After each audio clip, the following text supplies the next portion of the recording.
ओम शांति।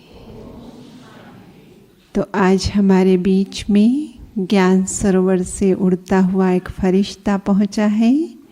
आदरणीय राजयोगिनी डॉक्टर निर्मला दीदी जी, एक हाथ हिलाकर हम आपका स्वागत करते हैं, सत्कार करते हैं, अभिनंदन करते हैं। शिव बाबा इस धरा पर परिवर्तन का कार्य करने के लिए 1936 में आए और अपने राइट हैंड को 1935 में ही मुंबई के धरनी में लौकिक जन्म दिया। अर्थात दीदी का जन्म 1935 में। जितने वर्ष यज्ञ को हुए हैं उससे एक वर्ष ज़्यादा दीदी की लौकिक उम्र है, लेकिन बावजूद इसके हम देख रहे हैं कितने एक्टिव होकर समय पर आते हैं और हर काम पंक्चुअली पूरा भी करते हैं। तो ये बहुत सीखने जैसी बात है। और दीदी को ये ज्ञान जब आप मुंबई में अपनी मेडिकल स्टडीज़ कर रहे थे, वो लगभग पूरी हुई थी, तभी आपको ये ज्ञान मिला। फिर तो आप वो ज्ञान में चलने लगे और 1965 में बाबा से ही मार्गदर्शन लेकर, चूँकि आप मेडिकल डॉक्टर रहे, मेडिकल स्टडी की, तो क्लिनिक खोला और अगले ही वर्ष बाबा के ही राय से सेवा केंद्र भी खोला। बाबा के ही मार्गदर्शन से अपने पिता से सेवा केंद्र दहेज के रूप में प्राप्त किया। तो शुरू से ही तन मन धन सब कुछ सफल करने के दीदी के संस्कार रहे हैं और वही शिक्षा दीदी सबको देकर सबका भाग्य बनाते रहते हैं। फिर तो बाबा ने आपको 71 में विदेश सेवाओं के लिए चुना और फिर 77 से लेके 78 तक आप विदेश में अलग अलग स्थानों पर सेवाएं देते रहे। आरंभ में तो लंदन में ही जाना हुआ, करीब 1 वर्ष वहाँ रहे। फिर पूरे आसपास के स्थानों में भी ट्रैवल किया, अफ्रीका, ऑस्ट्रेलिया, मॉरिशस आदि स्थानों पर आपने रमता योगी बनकर सेवाएं दी। बाबा के सेवा केंद्र खोलने के निमित्त बने और फिर 1978 में आपने ये डिसाइड किया ऑस्ट्रेलिया को अपना बेस बनाने के लिए। तो 1978 से 2008 तक करीब 30 वर्षों तक ऑस्ट्रेलिया की धरनी सिडनी में रहकर, जहाँ पर वर्तमान में 3 रिट्रीट सेंटर्स हैं, वहाँ की सेवाएं की। और फिर तो बाबा ने आपको ज्ञान सरोवर एकेडमी के लिए भी चुना। आप वहाँ के डायरेक्टर हैं। 2009 में आप ज्ञान सरोवर संभालना शुरू किया।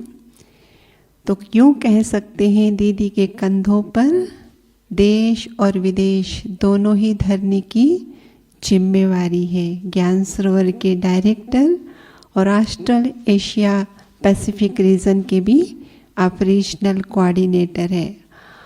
और जैसे जैसे यज्ञ आगे बढ़ता जा रहा है, दादियाँ अव्यक्त होती जा रही हैं, आपके कंधों पर जिम्मेवारियाँ बढ़ती जा रही हैं। वर्तमान में तो आप यज्ञ के जॉइंट एडमिनिस्ट्रेटिव हेड भी हैं। आप आईटी विंग के भी चेयरपर्सन हैं। इसके अलावा गुप्त रूप से बहुत छोटी छोटी जिम्मेदारियाँ, लेकिन बहुत महत्वपूर्ण जिम्मेवारियाँ आपके पास हैं, जिनको संभालते हुए आप बहुत हल्के, बहुत निश्चिंत और बहुत पंक्चुअल रहते हैं और बहुत ही मितभाषी है। बहुत ही कम शब्दों में बड़ी बड़ी बातें का इशारा हमें दे देते हैं। दीदी की विशेषता खास निर्मलता और पवित्रता। जैसे आपका नाम है, आपकी उपस्थिति मात्र से पूरे वातावरण में हम वो निर्मल पवित्र वाइब्रेशन अनुभव करते हैं।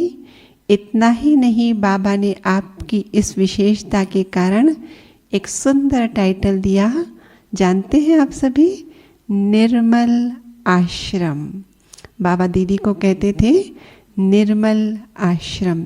तो ऐसी निर्मलता की प्रतिमूर्त आज हमारे बीच में है। आज हम दीदी से सुनेंगे जो आज का वरदान था, डबल अहिंसक भव। उसी को विस्तार से आज हम दीदी से समझेंगे। तो दीदी को इसलिए हमने विशेष टॉपिक दिया, सच्ची अहिंसा क्या है। तो हम सुनते हैं आदरणीय दीदी जी से। ओम शांति। ओम शांति।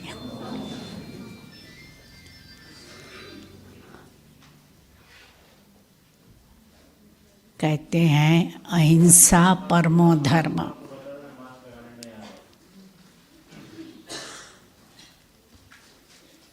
अहिंसा परम धर्म है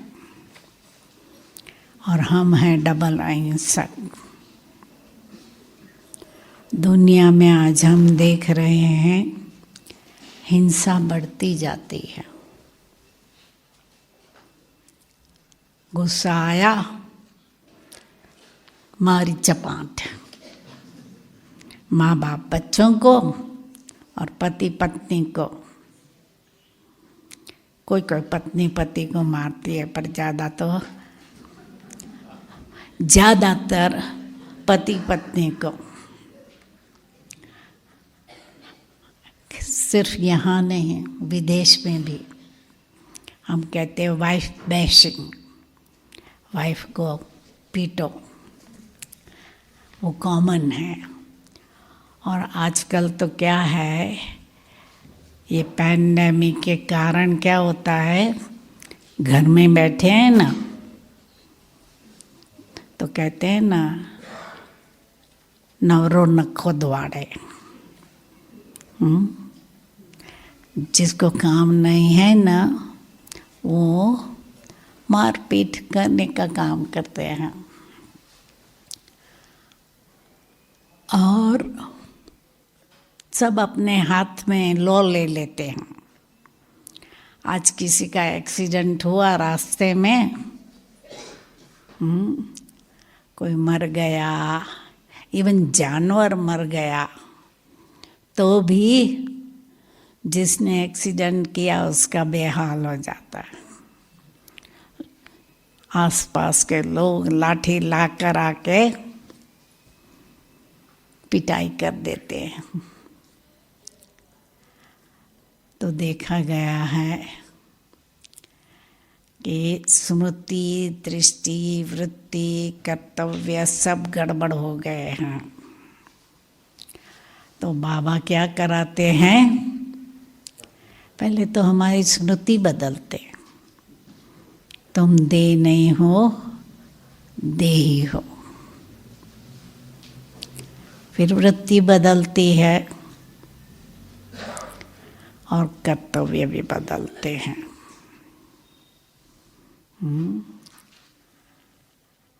तो लक्ष्य हमारा है पतित से पावन, तमो प्रधान से सतो प्रधान बनना है, देवता बनना है। और सतो प्रधान माना सर्वगुण संपन्न, संपूर्ण निर्विकारी।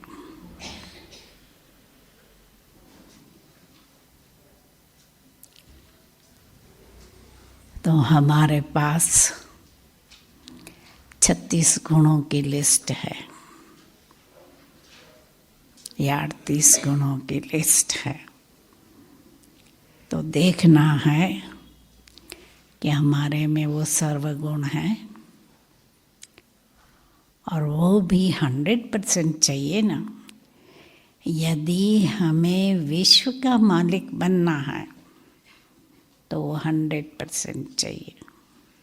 गुण 100% चाहिए, सब चाहिए, सर्वगुण और संपूर्ण निर्विकारी। क्योंकि एक भी विकार होगा तो हम मनसा वाचा कर्मणा किसी को दुख देंगे जरूर। और हमारा लक्ष्य है मनसा वाचा कर्मणा किसी को भी हम दुख न दे। डबल अहिंसक है ना, मनसा भी ना, हाथ उठाने की तो बात छोड़ो, पर मनसा भी किसी को दुख न दे। वाचा भी ऐसा हम कोई शब्द न बोलें, कड़वा शब्द बोलना या गाली देना या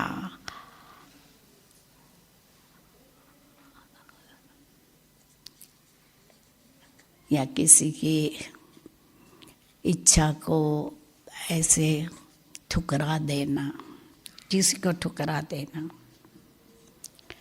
ये नहीं करना है। वाचा भी, या वाचा भी किसी का अपमान नहीं करना है। गाली गलौज तो छोड़ो, उनका अपमान नहीं करना है। बाबा कहते हैं कम बोलो, मीठा बोलो, धीरे बोलो, सोच समझ कर बोलो। जो सोच समझ कर बोलेंगे तो क्या होगा, पछताना नहीं पड़ेगा। आज भी बाबा ने कहा ना, सत्य में असत्य मिक्स नहीं करो, नहीं तो पछताना पड़ेगा। तो इसलिए हमें देखना है कि हम पहले सोचे, पीछे बोले, पीछे करे।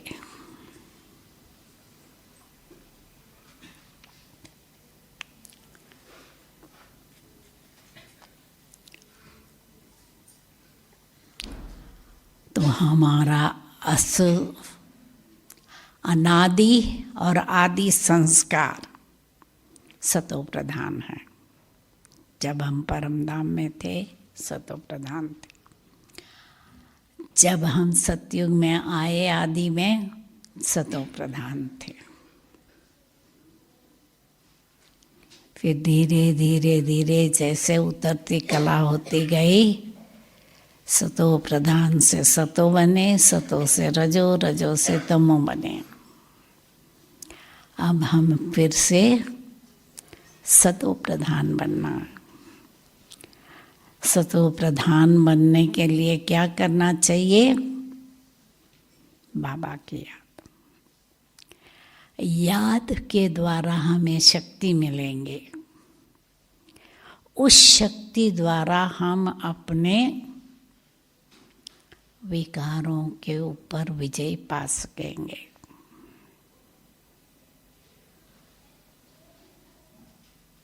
और याद के लिए हमें क्या चाहिए,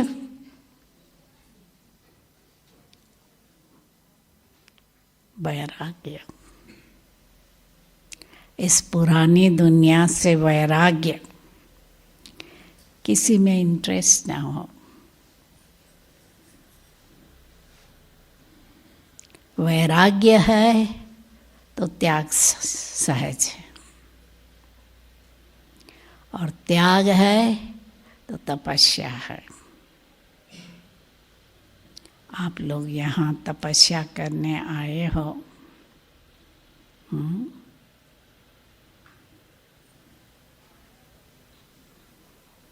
मौन रखते हो? कौन कौन है जो मौन रखते हैं? थोड़े। अच्छा, ज्ञान सरोवर में हम पहले दिन बोलते हैं 3 प्रकार का मौन, मन का, वाचा का और मोबाइल का। 3 प्रकार का मौन रखना है, तब तपस्या ठीक होंगी।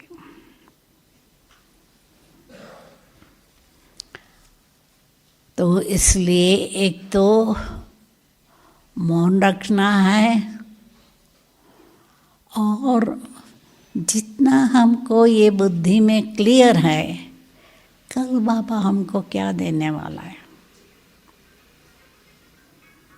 कल हमारे दरवाजे पर विमान होंगे, ठीक है? फील करते हो या समझते हो कि हम तो राजा नहीं बनेंगे, हमारे पास विमान नहीं होगा, हेलीकॉप्टर नहीं होगा? हाँ, तो विमान होंगे तो उसके आगे आजकल की मर्सिडीज BMW क्या है? कितनी भी बड़ी गाड़ियां हैं आजकल की, कुछ नहीं। और विमान भी बच्चे भी चला सकेंगे, इतने सहज होगा।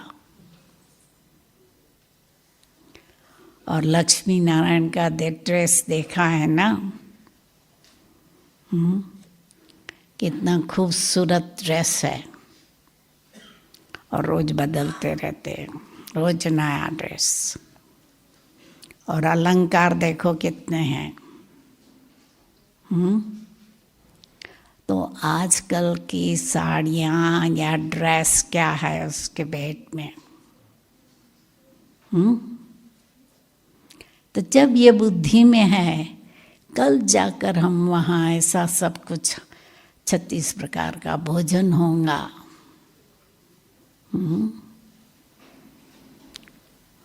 उसकी भेंट में पानी पूरी भेलपुरी क्या है? कुछ नहीं। तो जब ये क्लियर पिक्चर है तो पुरानी दुनिया से वैराग्य आना सहज हो जाता है। इसलिए पुरानी दुनिया से पूरा वैराग्य हो तो त्याग सहज। और क्या प्राप्ति हो रही है? एक आधा जन्म हम पवित्र रहेंगे, 21 जन्म की बादशाही मिलती है। तो क्या बड़ी बात है? त्याग करना। जब भाग्य देखते हैं तो कोई बड़ी बात नहीं है।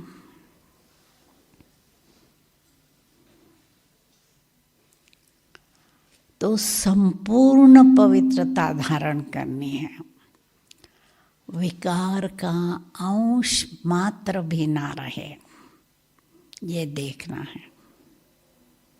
क्योंकि अंश होगा वंश बढ़ेगा।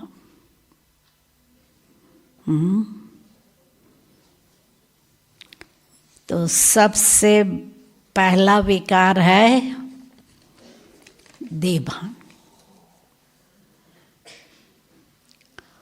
और देहभान का लक्षण क्या है?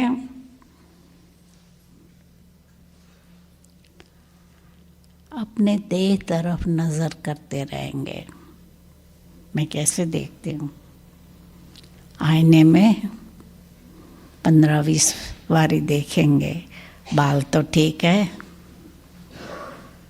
साड़ी तो ठीक है, इधर उधर बैठने के लिए भी सोचेंगे कि कपड़े में क्रीज न हो जाए।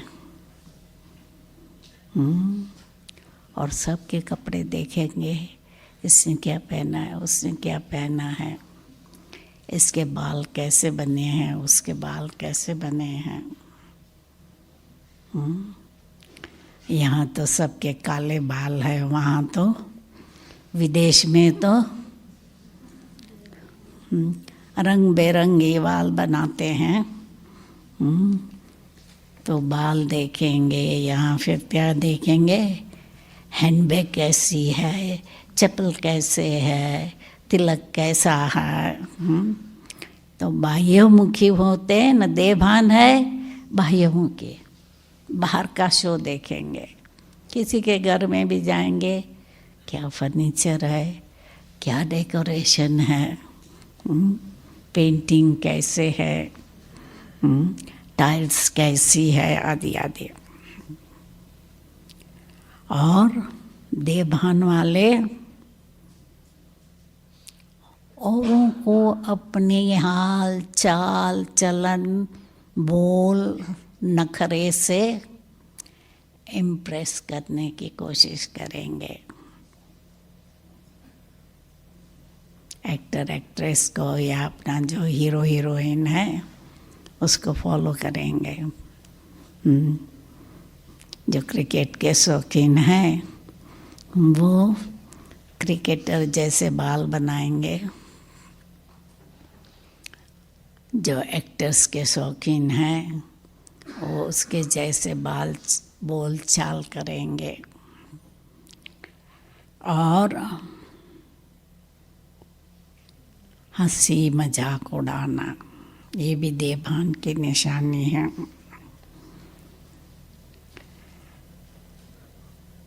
और गपशप, पराई पच्चर बाबा कहते हैं ना, उसके बारे में बातचीत करना। कौन क्या है, कैसा है, क्या हुआ क्या नहीं हुआ।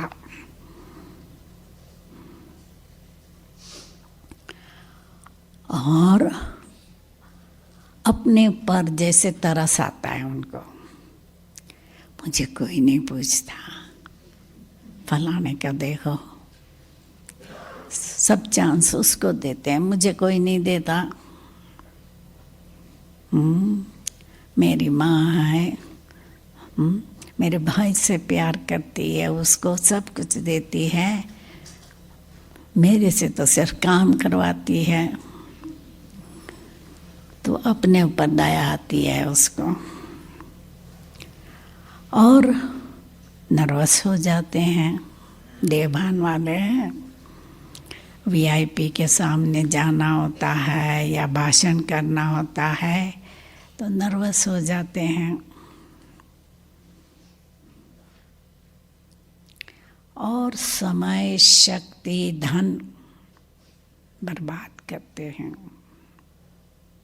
जैसे नई फैशन का कपड़ा देखा, ये लहंगा बहुत अच्छा है, चलो हम खरीद लेंगे। तो नई फैशन देखते रहेंगे शोकेस में, क्या नया फैशन है, रास्ते में भी देखते रहेंगे क्या नया कलर है, क्या फैशन है, आदि आदि। और चिंता भी होती है, शर्म भी आती है। और आजकल तो पतली कमर चाहिए ना, तो वजन करते रहेंगे, डाइटिंग करते रहेंगे, अपने माप करते रहेंगे कि ठीक है या नहीं, चौड़ाई लंबाई ठीक है या नहीं। तो देह है देवभान की निशान। तो ये देखना है, क्योंकि देवभान सब विकारों की जड़ है। इसलिए बाबा रोज रोज रोज याद दिलाते हैं, बच्चे देही अभिमानी बनो।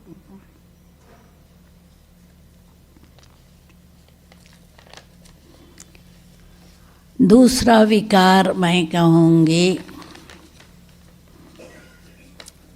पहले ईगो लेवें, अहम।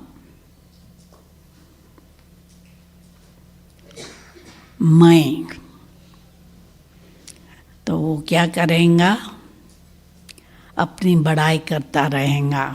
मैं ऊंच कुल का हूँ, मैं हेल्दी हूँ, मैं ब्यूटीफुल हूँ, मैं डायरेक्टर हूँ, मैं ये हूँ वो हूँ।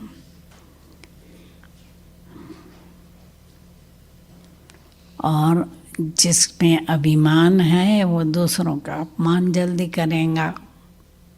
तो बुद्धू हो, जानते नहीं, कितनी बार कहा फिर भी भूल करते रहते हो।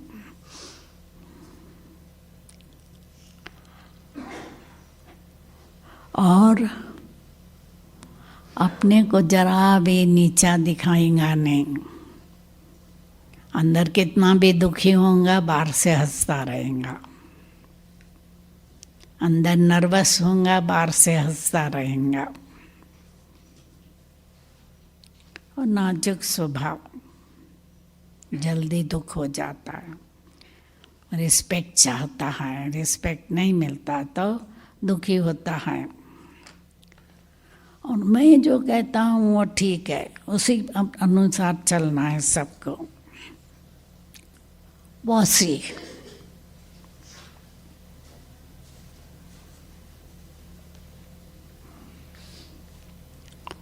और हर एक बात में खुद को आगे रखता है।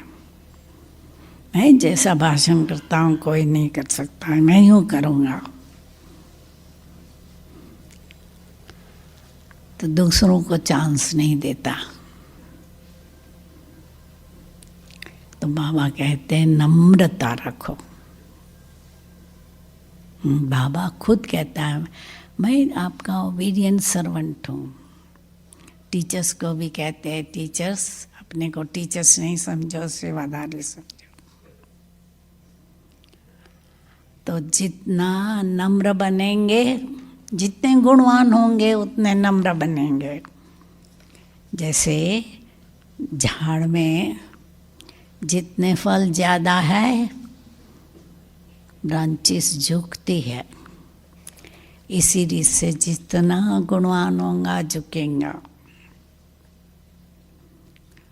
और फिर सबसे बड़ा विकार है काम विकार। बाबा की मदद से, ज्ञान की मदद से हम ब्रह्मचर्य का पालन तो सहज कर सकते हैं। गृहस्थ व्यवहार में रहते, पति पत्नी साथ में रहते भी ब्रह्मचर्य का पालन करते हैं, परंतु काम का सूक्ष्म रूप है अट्रैक्शन, आकर्षण। किसी की पर्सनालिटी से आकर्षित हो जाते हैं या प्रभावित हो जाते हैं। व्यक्ति, वैभव, वस्तु आकर्षित कर सकते हैं। दूसरा है प्रभावित होना।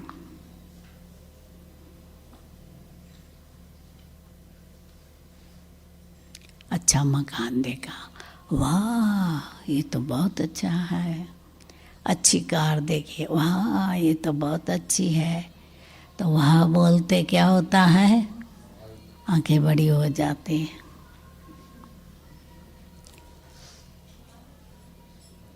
तो इसलिए प्रभावित भी नहीं, एप्रिशिएट करना। कोई भी चीज़ अच्छी है, एप्रिशिएट जरूर करो, पर प्रभावित नहीं होना।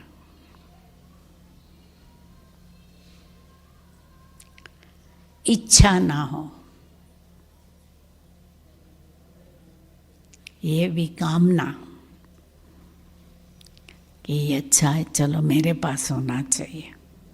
मेरे भाई का मकान बहुत अच्छा है, मेरा भी तो उससे अच्छा होना चाहिए। हमारे बिजनेस पार्टनर का मकान ऐसा है, हमारा भी ऐसा होना चाहिए। तो ये डिज़ायर हो जाती है, कामना। फिर फैमिलियरिटी, कि एक ही व्यक्ति से सारा दिन लेन देन, सुख दुख की बात सब उससे के साथ सारा दिन करते रहे। ये हुआ, फिर ये हुआ, ये हुआ, ये हुआ। अब बाबा हमारा फ्रेंड है, दूसरों को फ्रेंड बनाने की दरकार है क्या? तो सुख दुख की बात बाबा को करो, बाबा से दिल हल्का करो। पर व्यक्तियों से होना फैमिलियरिटी नहीं, नाम रूप का प्यार। यूजुअली पति पत्नी एक दो की महिमा करते रहेंगे, मेरी वाइफ तो ऐसी है, ये करता है, ये करती है, वो पत्नी मेरा पति तो ऐसा है, ये करता है, वो करता है, ऐसा जानता है, वैसा जानता है। या माँ बाप बच्चों की महिमा करते रहेंगे सारा दिन, मेरा बच्चा तो ऐसा, मेरा बच्चा तो ऐसा, मेरा बच्चा तो ऐसा। तो क्या हुआ, जिसका नाम लेंगे रूप भी तो सामने आएगा। तो ये नाम रूप की बीमारी, तो इसलिए देखना है ये सूक्ष्म में भी ना हो। प्यार भल सबसे हो, रूहानी प्यार हो, चाहे पति पत्नी है, माँ बाप बच्चे हैं, चाहे अड़ोसी पड़ोसी है, सबसे प्यार, मेरापन न हो और उनके नाम रूप में फंसना नहीं है। फिर है मोह की जाल, मेरा, तो मेरे पर क्या करते हैं, अधिकार जमाते हैं।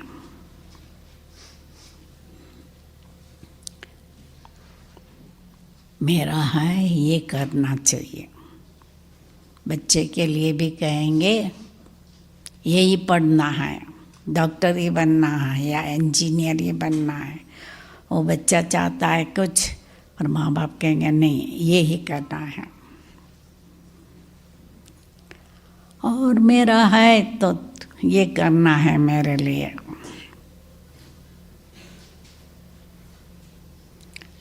और जिसमें मोह होगा उसकी तरफदारी करेंगे। समझो माँ के 4 बच्चे हैं, एक में विशेष मोह होगा तो क्या करेंगी, उसके लिए पहले अच्छा अच्छा खाना बना अलग रख देंगी, वो आएगा उसको खिलाएंगे।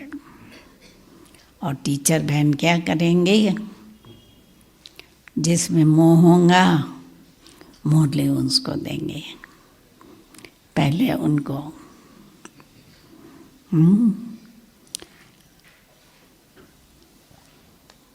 और अलग होना पड़ता है तो रोना पड़ता है। माँ बाप बच्चों को विदेश प्यार से भेजते हैं, नशा रहता है, वो मेरा बच्चा अमेरिका पढ़ने चाहता है, और एयरपोर्ट पर देखो तो रोते हैं जैसे कि कोई मर गया। अलग होना कितना दुख होता है। एक माँ तो कहती थी मेरा बच्चा अमेरिका गया, उसको जलेबी बहुत अच्छी लगती थी। अभी अमेरिका में इसको कौन जलेबी खिलाएगा, मैं भी जलेबी नहीं खाती अभी। तो ये होता है, मोह होता है ना। वो बच्चा बीमार है, बेहोश है, उसको कुछ दुख नहीं, पर माँ बाप को कितनी दुखी है और परेशानी हो जाती है। मुँह, डॉक्टर परेशान नहीं होता है, नर्स परेशान नहीं होती है। बच्चा मर गया तो डॉक्टर बेचारा गया कह के अपने काम में लग जाएगा, पर माँ बाप कितना समय रोते रहेंगे। मुँह, मुँह की रग भी बहुत गहरी है, जल्दी छूटती नहीं। फिर है लोभ।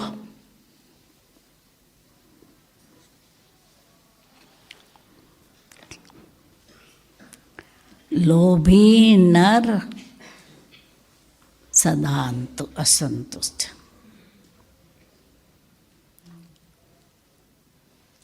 उसको इच्छा रहती है, चाहिए चाहिए चाहिए, और वो स्वार्थी रहता है। और मनुष्य रहता है। जब दान देना होता है ना, लाखों होगा 500 दे दिया तो समझता मैंने बहुत दे दिया। और क्या करता है, चाहिए कुछ खाने की चीज़ अच्छी लगेंगे ना तो डबल खा लेंगे, नहीं अच्छी लगेंगी तो कहेंगे आज तो मुझे भूख नहीं है। और लोभी का घर में आप देखेंगे कबट भरा पड़ा होगा, नया आता जाता है, पुराना भी भरते जाते हैं। तो जब ये बुद्धि में आता है कि बाबा हमें अविनाशी ज्ञान धन देते हैं, प्यार देते हैं, सुख देते हैं, शांति देते हैं, सब कुछ देते हैं, तो अविनाशी चीज़ों की क्या दरकार है। सहज मिला तो दूध बराबर, मांग लिया सो पानी। तो इसलिए सहज मिल गया, चलो यूज़ करो, साधन है यूज़ करो, पर इच्छा नहीं रखो। इच्छा तृष्णा रखेंगे, नहीं मिलेंगी तो दुख होगा।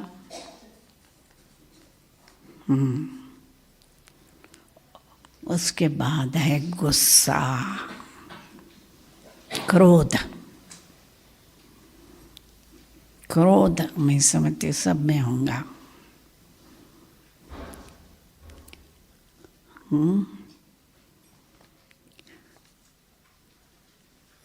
विशेष जिनमें ईगो है ना,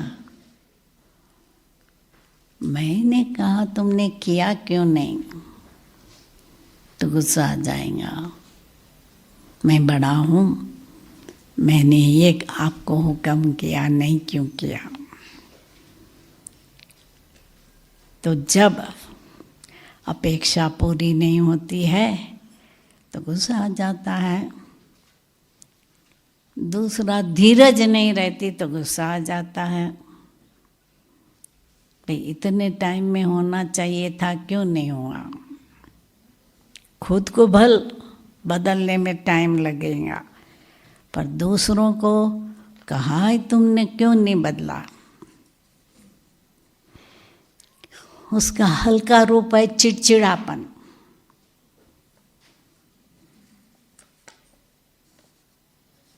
नाराजगी, दलीलबाजी, फोर्स से बोलना। और बच्चा क्या करेगा, गुस्सा आएगा, दरवाज़ा ठोकेगा, जमीन ठोकेगा, ऐसा पाँव से करेगा। और क्या है, कई लोग तो क्या करेंगे, जिससे गुस्सा हुआ आँखें सामने नहीं देखेंगे, सामने से आता देखेंगे, वो वहाँ से आता है तो ये यहाँ से चला जाएगा। सामने देखेंगे तो हेलो करना पड़े, ओम शांति कहना पड़े, कैसे हो बोलना पड़े ना, तो इसलिए उस तरफ रवाना जाएंगे। तो इसलिए बाबा कहते हैं शांत चित्त बनो, उसी समय रिएक्ट नहीं करो। गुस्सा आया ना, रिएक्ट नहीं करो, पहले शांत हो जाओ, बैठो योग में कि मैं आत्मा शांत स्वरूप हूँ। जब शांत हो जाओ तब धीरे से जो बोलना है बताओ, परंतु शांति से।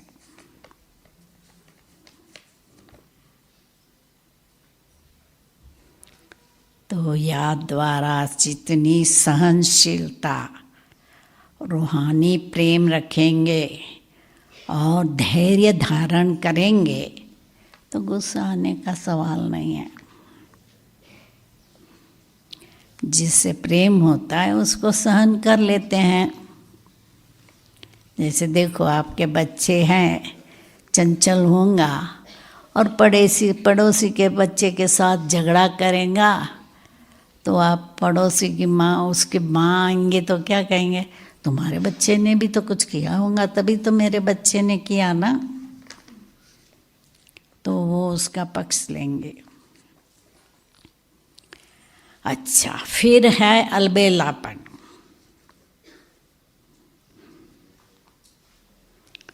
देखो बाबा कहते हैं तुम्हारा संकल्प, बोल, वचन, कर्म, संबंध सब संगम युग का बहुत वैल्यूएबल है, उसको फालतू गंवाना नहीं है। पर अलबेले होंगे वो अटेंशन नहीं देंगे, फालतू गंवाएंगे। और अलबेले होंगे, ऑर्गेनाइज नहीं होंगे, और फिर बहाना क्या करेंगे, मैं तो भूल गई।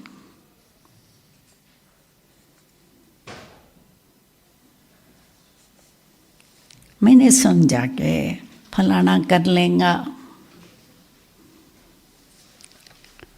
तो इसलिए खुद भी अपना समय, संकल्प, शब्द व्यर्थ गवाएंगे, औरों का भी तो व्यर्थ चिंतन चलेगा ना कि इसने टाइम पर काम नहीं किया।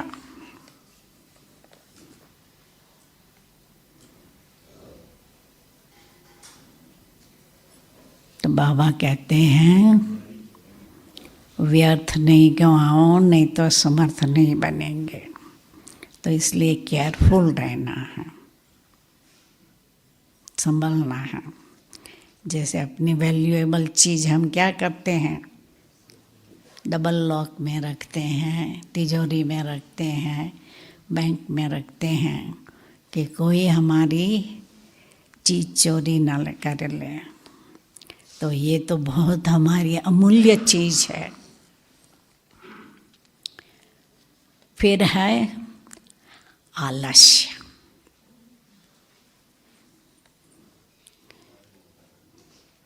मेन आलस्य आता है अमृत वेले उठने में ना, कहते सारा दिन तो योग करना है ना, अभी रात को देरी से सोए हैं, अमृत वेले झुटका आएगा, ऐसे क्यों नहीं आराम से उठे, फिर सारा दिन कर्म योग करेंगे। और बहाने क्या बताएंगे, थक गई हूँ, उसको आराम पसंद होते हैं, जो आलसी होते हैं ना, आराम पसंद, उमंग उत्साह नहीं, इसलिए आलस्य आता है। जिसको उमंग उत्साह होता है ना, वो आलसी नहीं होते हैं। तो ये लोग होते हैं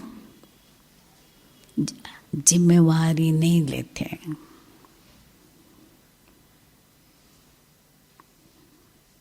उसके ऊपर हम भरोसा नहीं रख सकते हैं, जो आलसी हैं। इसलिए बाबा कहते हैं उमंग उत्साह बढ़ाओ। फिर है ईर्ष्या।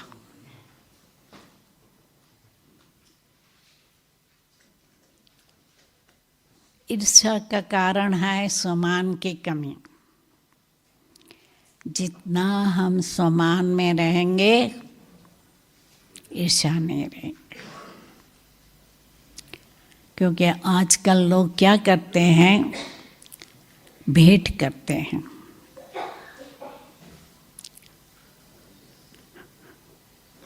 वो गोरी है, मैं इतनी गोरी नहीं हूँ, ईर्ष्या है।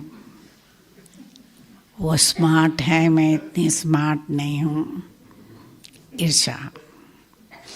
उसको सब पूछते हैं, मुझे कोई पूछते नहीं।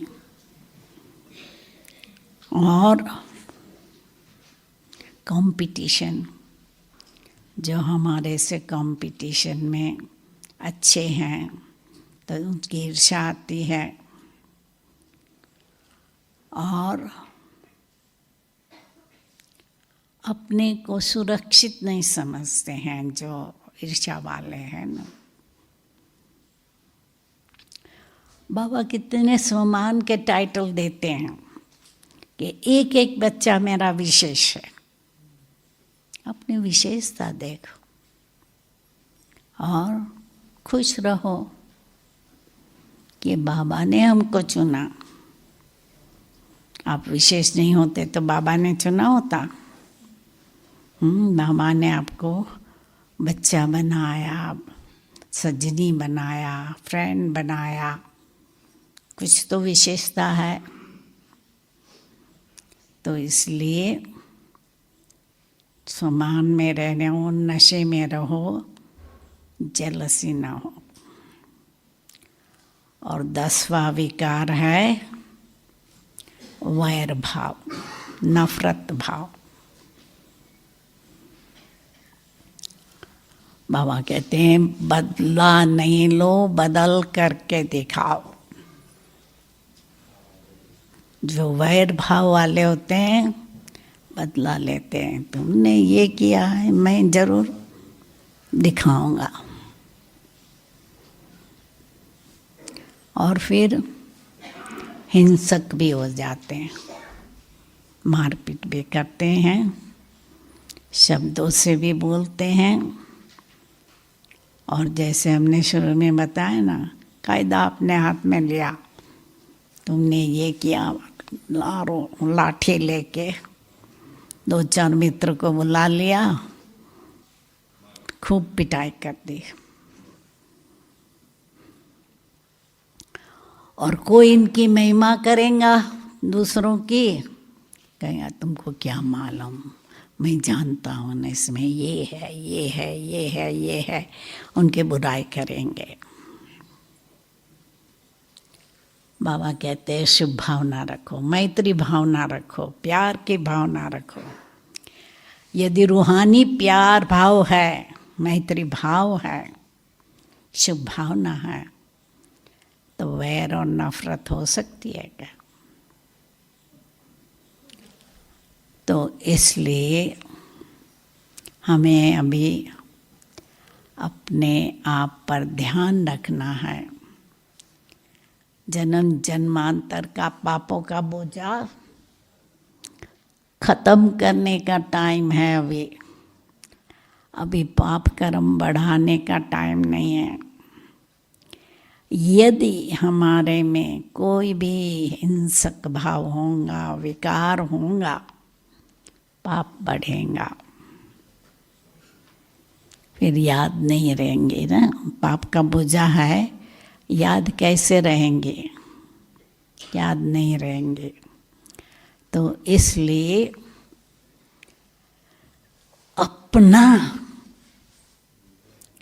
अपने को देखना है, अपने को चेक करना है, अपने को सुधारना है। बाबा रोज रोज कहते हैं समय थोड़ा है।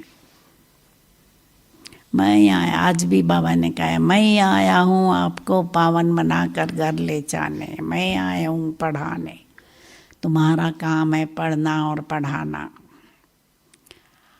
सेवा करो, प्लान बनाओ, विचार सागर मंथन करो, कैसे बाबा का मैसेज सबको देना है उस पर विचार करो। तो हमारा पुण्य का खाता जमा कराने का भी टाइम है। पवित्र बन पवित्र दुनिया में जाना है, ये लक्ष्य सदैव रखना है। और अपनी कमी कमजोरी निकाल देनी है। हाँ, कई बार बाबा कहते हैं ना, हम दूसरों के जज बन जाते हैं। ऐसा ऐसा इसने ये किया, इसने करना चाहिए, ऐसा करना चाहिए, और अपने वकील बन जाते हैं। दलील करते हैं मैंने क्यों किया, ये गलत नहीं है। हाँ, बहाना बनाते हैं अपने को निर्दोष ठहराने के। तो ये नहीं, अभी अपना जज बनो, अपना टीचर बनो और अपनी कमी कमज़ोरी को हटाना है। समय थोड़ा है, हमारा तीव्र पुरुषार्थ होना है। आत्म निरीक्षण कर आत्म परिवर्तन करना है। ओम शांति। 5 मिनट बाबा की याद में बैठेंगे।